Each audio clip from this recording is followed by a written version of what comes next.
जय श्री राधा कृष्ण। अभी तक हमने अम्बरीश जी तक देखा। आज आते हैं विदुर जी और विदुरानी जी। ये तो बहुत ही महान भक्त हुए हैं, विदुर जी और विदुरानी जी। इनकी तो कथाएं हम सब ने सुन रखी हैं। तो चलिए देखते हैं। श्री विदुर जी धर्मराज जी के अवतार थे, है ना। मांडव्य ऋषि के शाप के कारण धर्मराज जी को विदुर रूप में दासी के गर्भ से अवतार लेकर धृतराष्ट्र और पांडु का भाई होना पड़ा था। भगवान श्री कृष्ण के प्रति उनकी भक्ति भावना अनन्य थी। श्री कृष्ण पांडवों के दूत बनकर संधि का संदेश लेकर कुरुराज दुर्योधन से मिलने गए थे। दुर्योधन जानता था कि पांडवों पर श्री कृष्ण का बड़ा प्रभाव है, अतः नीति के अनुसार उसने श्री कृष्ण का स्वागत करने के लिए सारे नगर को तरह तरह से सजवाया और भांति भांति के व्यंजन भोजन के लिए उनके सामने प्रस्तुत किए। श्री कृष्ण ने उनकी ओर देखा भी नहीं और विदुर जी के यहाँ आतिथ्य ग्रहण किया।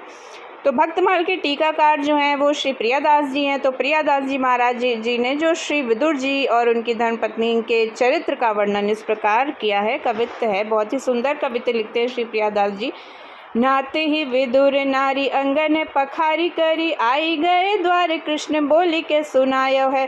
सुनत ही स्वर सुधि डारी लने दरी, मानो राख्यो मद भरी दोरी आनी के चितायो है।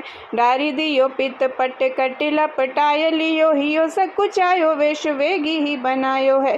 बैठी ढिग आई केरा छीली छीली का खवाई, आयो पति खीजियो दुख कोटि गुनो पायो है। प्रेम को बिचारी आपु लागे फल सार, दैन चैन पायो ही ओ नारी बड़ी दुखदाई है। बोले रिझ श्याम तुम कीनो बड़ो काम है, पे स्वाद अभिराम वैसी वास्तु में न पाई है। तिया सकुचाए कर काटी डारो आए प्राण, प्यारे को खवाई छीली छीली का न भाई है। हित की ही हो हित ही की बातें दो, पार पावे नाही को, नीके के लड़ावे सोई जाने यह गाई है। ये जो केले वाला वर्णन है वही है इस कवित्त में। तो कवित्त का भाव इस प्रकार है।